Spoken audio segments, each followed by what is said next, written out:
हम स्क्वायर बनाएंगे। एक हमने मान लिया ABCD आपका स्क्वायर है। ABCD स्क्वायर है और इसके कोनों पर, इसके शीर्षों पर आवेश रखे गए हैं। तो QA, ए पर क्या रखा गया है? ए पर रखा गया आपका 2 माइक्रोकूलाम। इसी तरीके से QB की बात करें तो -5 माइक्रोकूलाम। C पर आपका है 2 माइक्रोकूलाम और D पर आपका है -5 माइक्रोकूलाम। एक क्वेश्चन में इतना कहा गया था और वर्ग के केंद्र पर 1 माइक्रोकूलाम आवेश रखा गया है। तो इसके केंद्र पर हम रख देते हैं 1 माइक्रोकूलाम।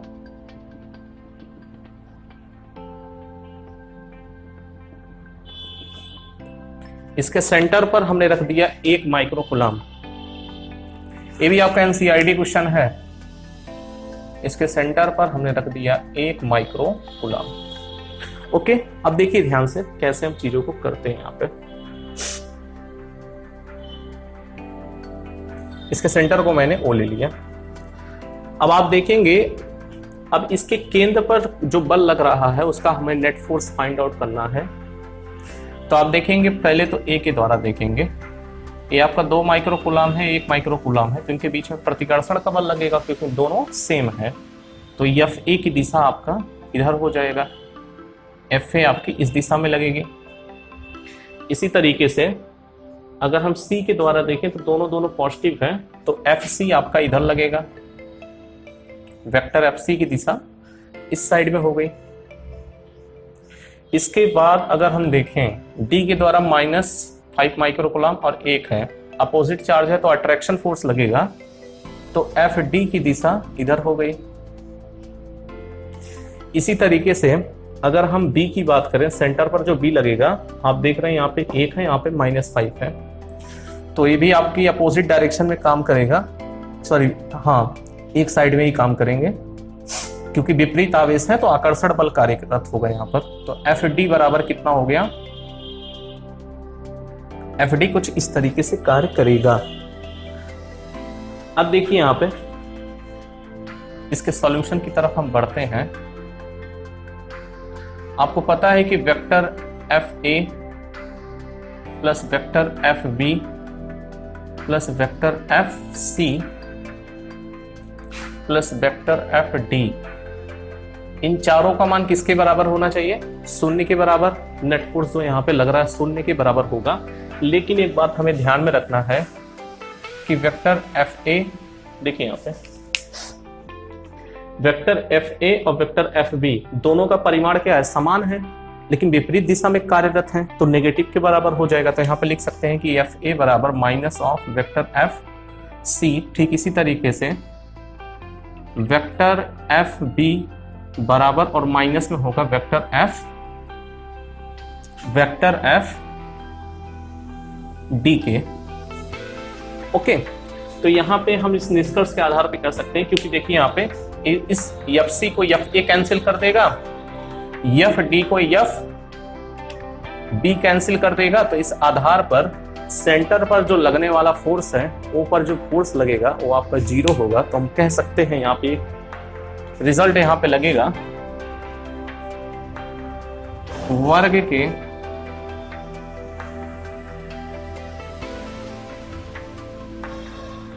वर्ग के केंद्र पर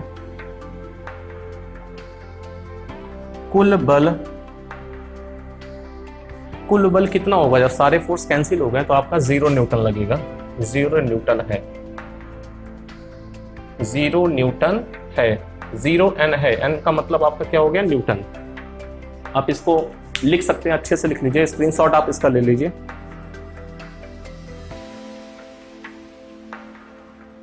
ओके, चलिए इसी संदर्भ में हम आगे बढ़ते हैं। अगले न्यूमेरिकल की तरफ हम बढ़ेंगे।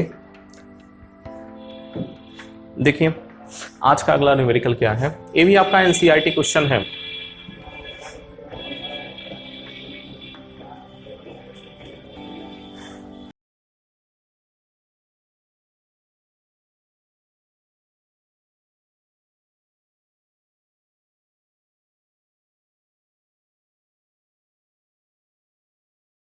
देखिए क्वेश्चन नंबर 2 क्या कहता है कि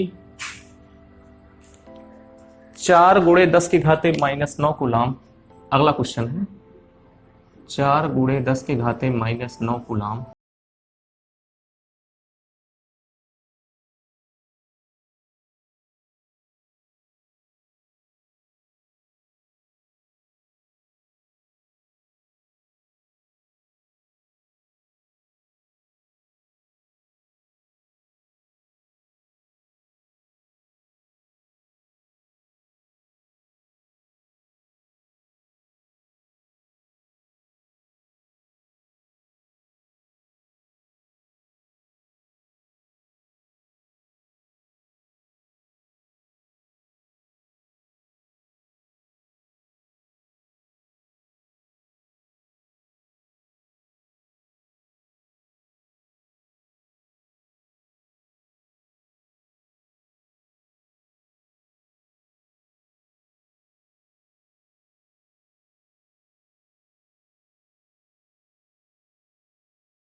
पर कूलाम।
यहाँ पे ए से कट गए तो 10 आ गया, तो 1 इंटू 10⁻⁻⁴।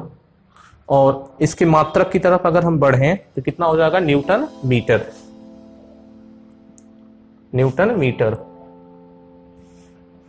इसे आप कॉपी में अपने लिख लीजिए, ये भी आपका इंपॉर्टेंट क्वेश्चन है,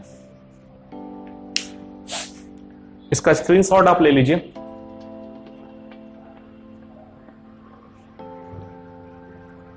ओके, तो चलिए आगे बढ़ते हैं इसी संदर्भ में। आज हम कुछ गॉस के नियम से और फ्लक्स से संबंधित कुछ न्यूमेरिकल्स को देखेंगे जो एनसीईआरटी और आपके बोर्ड एग्जाम में आने की जिनकी संभावनाएं हैं। चलिए ऐसे क्वेश्चंस को भी आज हम देखेंगे।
मात्रक है और हमें पता क्या करना है, फ्लक्स पता करना है।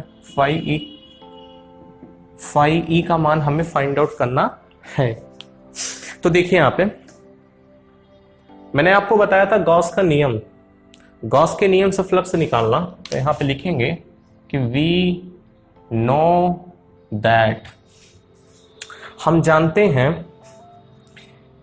गॉस के नियम से, यहां पे लिख देंगे गॉस के नियम से, गॉस के नियम से जो हमारा फाई ई होता है वो Q upon F epsilon not के बराबर होता है, ये बात हम जानते हैं।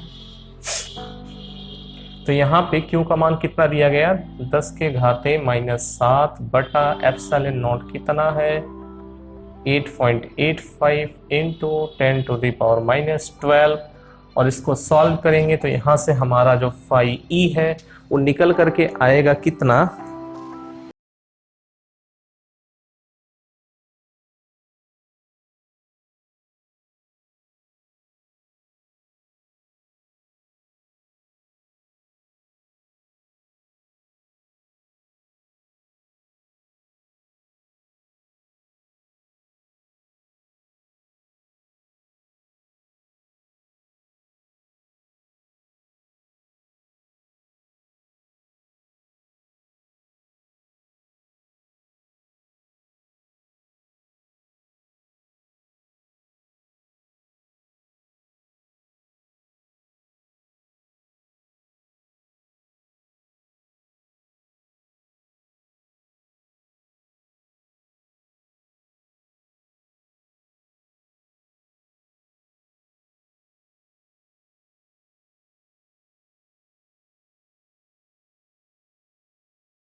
एक कूलाम का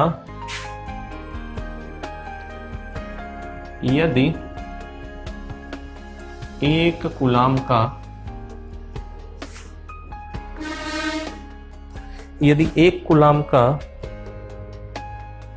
यदि एक कूलाम का स्थिर वैद्युत आवेश या एक कूलाम का आवेश 1 मीटर भुजा वाले 1 मीटर भुजा वाले घन के केंद्र पर स्थित हो, घन के केंद्र पर स्थित हो, तो घन के किसी एक फलक तो घन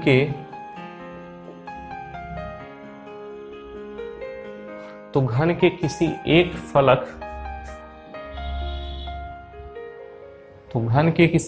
फलक से गुजरने वाले फ्लक्स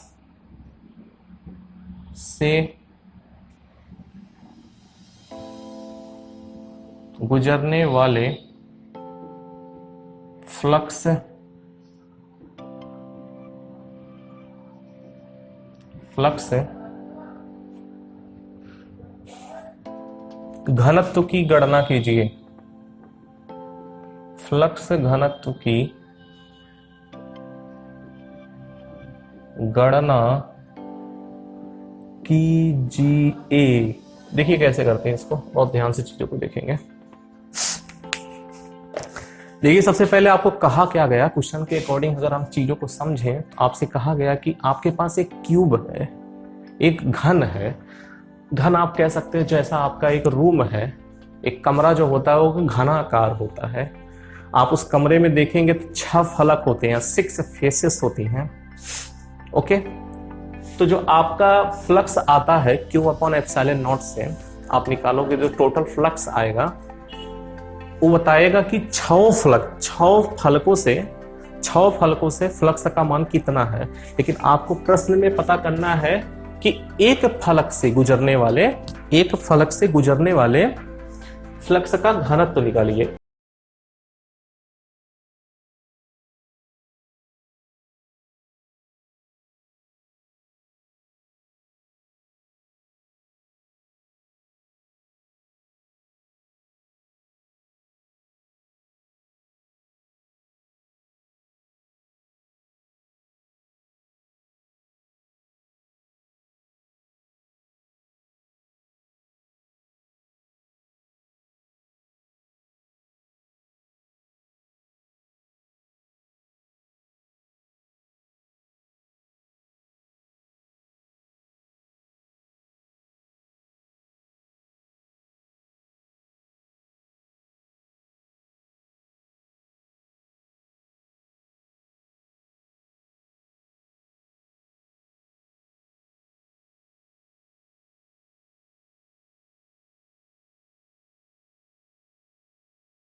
टेन जे कैफ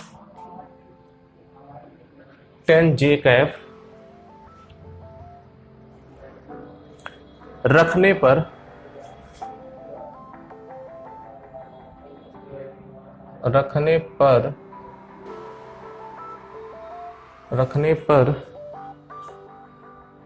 पृष्ठ में होकर जाने वाले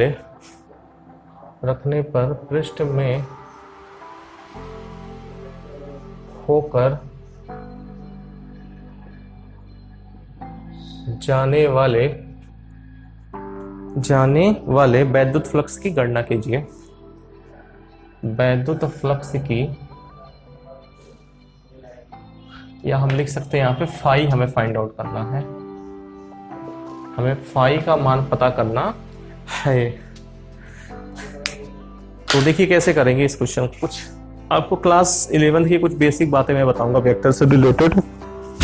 देखिए, आप लोगों को पता होगा आई डॉट आई बराबर 1 होता है, जे डॉट जे बराबर भी 1 होगा, के डॉट के कैप डॉट के कैप का मान भी 1 होगा। लेकिन अगर कुछ इस तरीके से अगर आपसे पूछें कि आई कैप इंटू जे कैप, इसका मान 0 हो जाएगा। एक कॉन्सेप्ट आप जाने रहिएगा, या जे कैप डॉट के कैप 0, के कैप डॉट आई कैप का मान भी कितना होगा, 0 होगा। चलिए, ये तो बेसिक कॉन्सेप्ट था आपका। इस न्यूमेरिकल को देखिए कैसे सॉल्व करते हैं हम।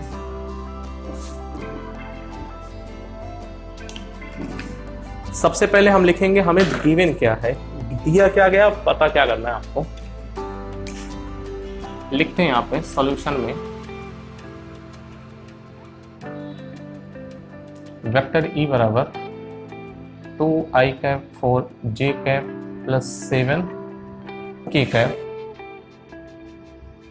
वेक्टर ए बराबर आपको दिया गया 10j कैप और हमें पता करना है 5e। तो हमें फॉर्मूला पता ही है, फॉर्मूला बेस्ड क्वेश्चन है बेसिकली। ऐसे क्वेश्चंस भी आपके 2 मार्क्स में आते हैं। 5e बराबर कितना होता है, vector E dot vector A. तो यहाँ पे हम कैलकुलेट कर सकते हैं, ई बराबर कितना है 2i cap 4j cap 7k cap dot product of 10j cap. आप इनको सॉल्व करेंगे तो कितना आ जाएगा, यहाँ पे देखेंगे 5e बराबर, इससे तो कोई मतलब नहीं है, सारे के सारे पार्ट 0 हो जाएंगे। आपका कितना आ जाएगा, जे कैप से मल्टीप्लाई होगा, इसका मल्टीप्लाई इसके साथ, तो 4 10 जा 40। तो आपका आंसर कितना आएगा, यहाँ पे 40 आएगा। 40 मात्रक होगा इसका, 40 यूनिट।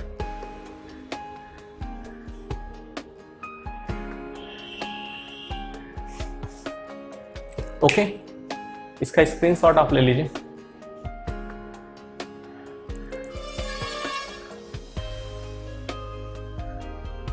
ओके, आप लोगों ने इसका स्क्रीनशॉट ले लिया होगा। बहुत ही सिंपल सिंपल क्वेश्चंस हैं, ज्यादा टफ नहीं है यहाँ पे। इस चैप्टर के रिगार्डिंग ऐसे ही न्यूमेरिकल्स आपके आते हैं। बहुत ज्यादा रॉकेट साइंस नहीं रहेगा ऐसे न्यूमेरिकल्स में। ओके, बढ़ते हैं आज के क्वेश्चन नंबर 6 की तरफ।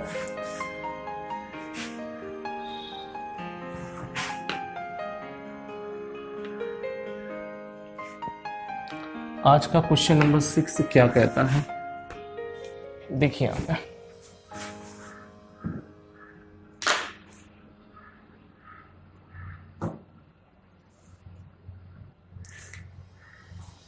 एक समरूप वैद्युत क्षेत्र, एक समरूप वैद्युत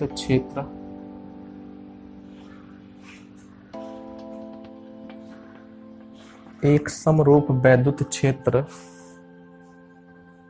वेक्टर ई बराबर 3 इंटू 10⁻³ कैप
फाई ई होता है vector E dot product of vector A,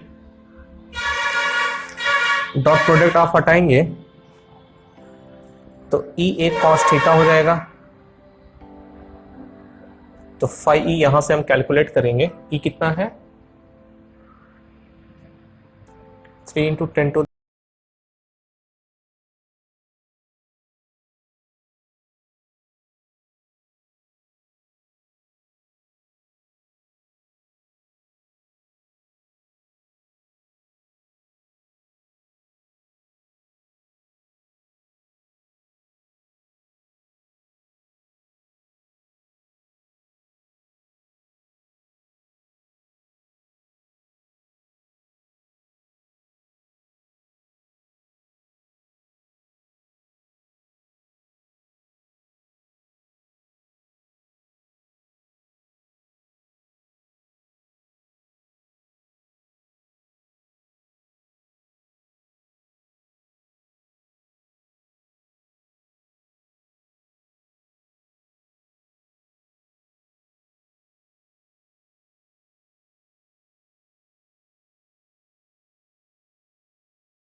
marks का प्रॉब्लम है। तो देखिए कैसे करेंगे। उस वैद्युत क्षेत्र की तीव्रता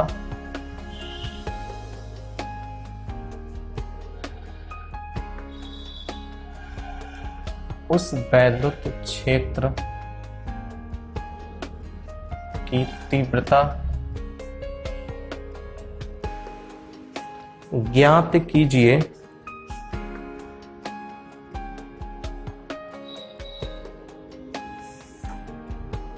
जो कि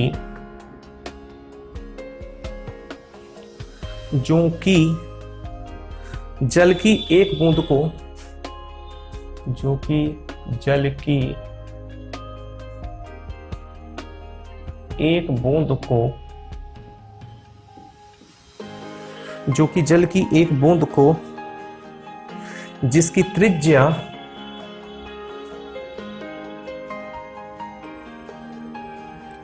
जिसकी त्रिज्या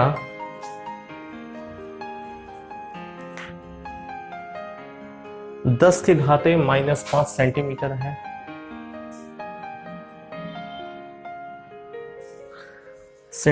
है, और जिस पर एक इलेक्ट्रॉन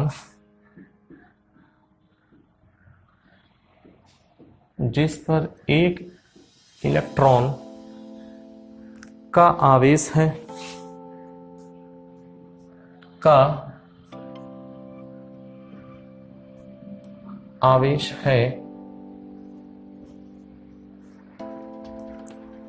वायु में स्थिर लटका सके,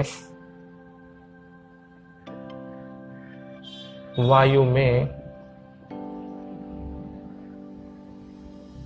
स्थिर लटका सके। देखिए हमें एक पता क्या करना है, ध्यान से देखेंगे कि हमें वैद्युत क्षेत्र की तीव्रता ज्ञात करनी है, जो कि जल की एक बूंद को, जिसकी त्रिज्या 10⁻⁻5 सेंटीमीटर है, जिस पर एक इलेक्ट्रॉन का आवेश है, वायु में स्थिर लटका सके। तो हमें ई फाइंड आउट करना है। देखिए कैसे करते हैं। देखिए कोई इलेक्ट्रॉन है, इलेक्ट्रॉन है तो माइनस चार्ज होगा। इलेक्ट्रॉन के अपने भार की दिशा किधर हो जाएगी, mg की, नीचे के साइड में होगा। और इसको बैलेंस करने के लिए इस पर एक बल लगेगा ऊपर की साइड में, कूलाम्बिक बल, किसके बराबर होगा, ई के बराबर होगा, या क्यू ई आप मान लीजिए, आवेश तो आपका इलेक्ट्रॉन का ही है, वैसे क्यू ई ऊपर लगेगा, ऊपर जो आपका कूलाम्बिक फोर्स लगेगा F, वो किसके बराबर होगा, F बराबर क्यू ई के। ये फोर्स किधर लगेगा, ऊपर के साइड में, वायु में लटका गया है, वायु में लटका हुआ है। तो इसको बैलेंस रखने के लिए वेट को, आपका जो भार है, भार को बैलेंस करेगा कूलाम्बिक बल, जो कि किसके बराबर होगा, क्यू ई के बराबर होगा। तो संतुलन के लिए क्या हो जाएगा यहाँ पे, इसका मतलब ए वाला फोर्स नीचे वाले फोर्स के बराबर हो जाएगा। तो अगर हम इसका सॉल्यूशन की तरफ बढ़े, सॉल्यूशन क्या हो जाएगा कि जो क्यू ई है वो आपका mg के बराबर होगा।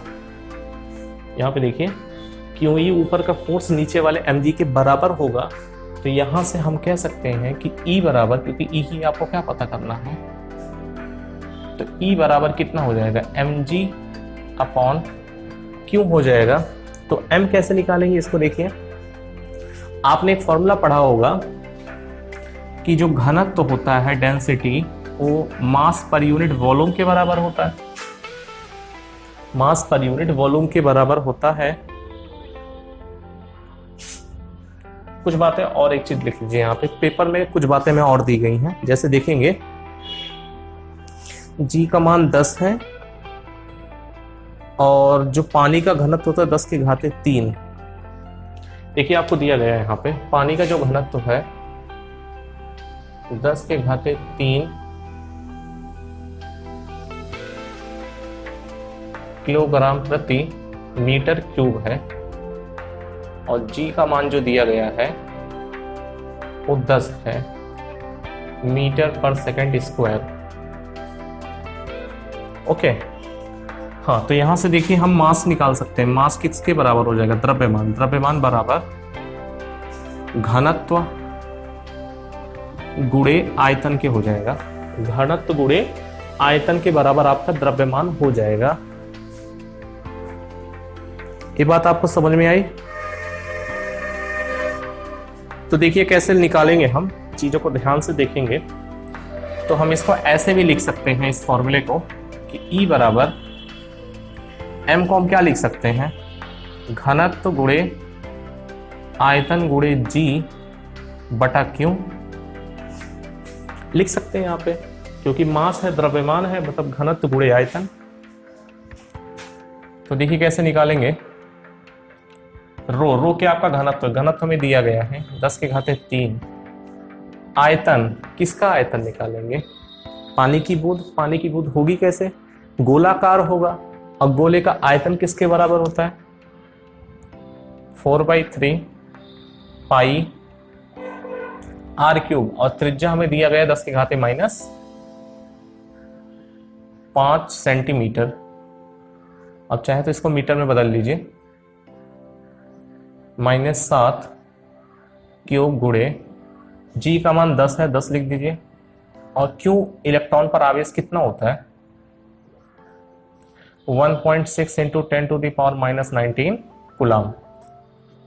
ओके, अब चलिए इसको सॉल्व करते हैं।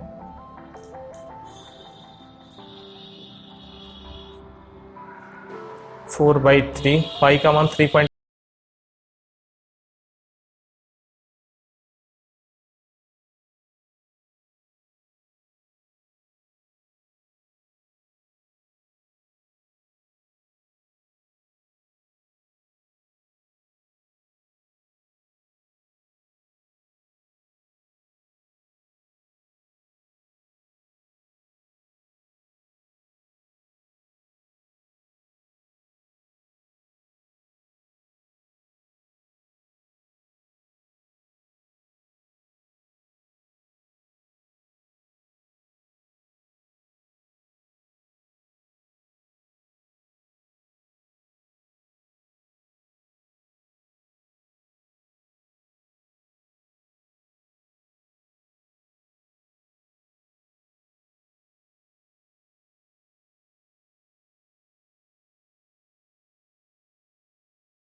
हम कुछ और न्यूमेरिकल कराएंगे, उसके बाद अगले चैप्टर की तरफ बढ़ते हैं। अगला चैप्टर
किसी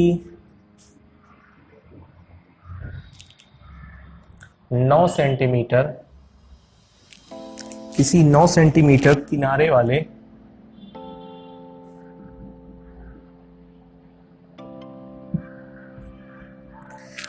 किनारे वाले किसी घनीय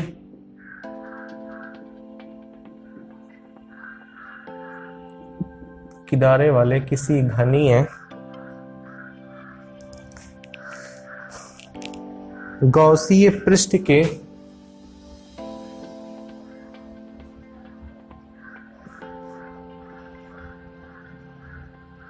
गौसीय पृष्ठ के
आपने इसका स्क्रीनशॉट ले लिया होगा। तो आज के वीडियो में हम यहीं तक रख रहे हैं, और कल की जो वीडियो अपनी आएगी उसमें हम और भी अदर टाइप के न्यूमेरिकल्स को डिस्कस करेंगे, देखेंगे जो आपके एग्जामिनेशन पॉइंट ऑफ व्यू के लिए काफ़ी इंपॉर्टेंट है। यहाँ पे जितने भी एनसीईआरटी प्रोस्पेक्टिव के न्यूमेरिकल्स थे, कुछ और न्यूमेरिकल बचे हैं। कल की क्लास अपनी जो होगी वो न्यूमेरिकल की एक होगी। उसके बाद हम लोग अगर समय मिलता है तो नया जो चैप्टर है अगला, जिसका नाम है वैद्युत विभव पे हम चर्चा करेंगे। ठीक है, तो आज के लिए इतना ही रहेगा। तब तक के लिए धन्यवाद। Thank you. Have a nice day.